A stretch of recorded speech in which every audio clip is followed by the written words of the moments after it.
The purpose of this so-called controlled spontaneity is to shape and direct public responses following terrorist attacks towards empathy and unity rather than towards violence or anger.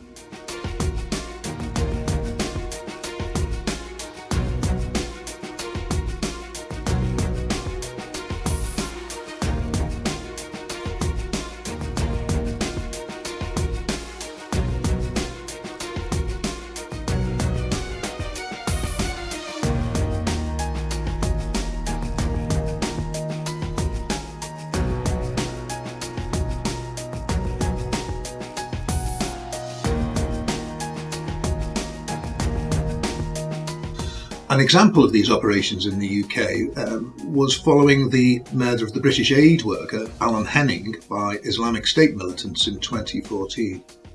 An image of a woman wearing a Union Jack hijab was circulated in the British press as part of a media campaign.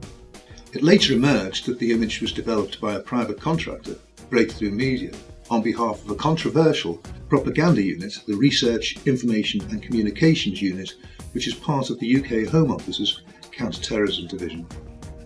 A leaked internal Breakthrough document says the objective was, quote, to establish a platform for British Muslim women to set out an alternative interpretation of Islam and to take a lead in countering extremism in their communities.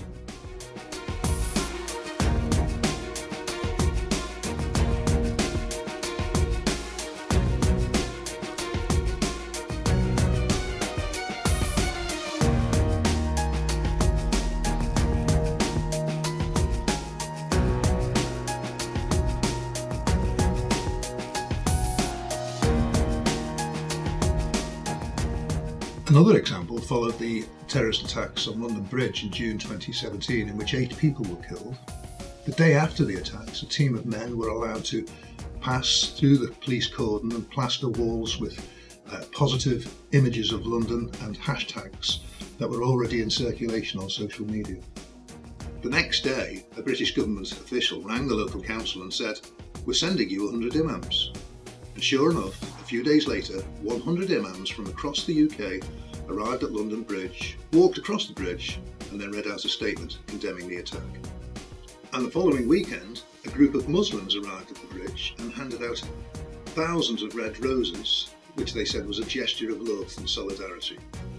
What was not mentioned was that the organiser worked for the UK's Home Office.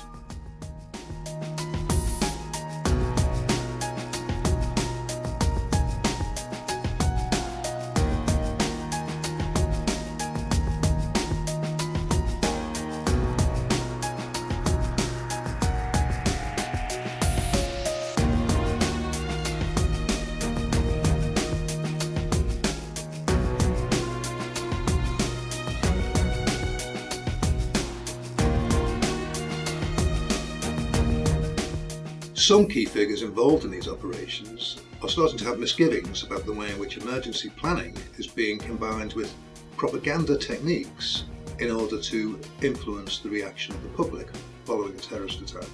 They're worried that the social media campaigns distract the public and do little to encourage them to engage in debate about the causes of the hatred that underpin terrorism.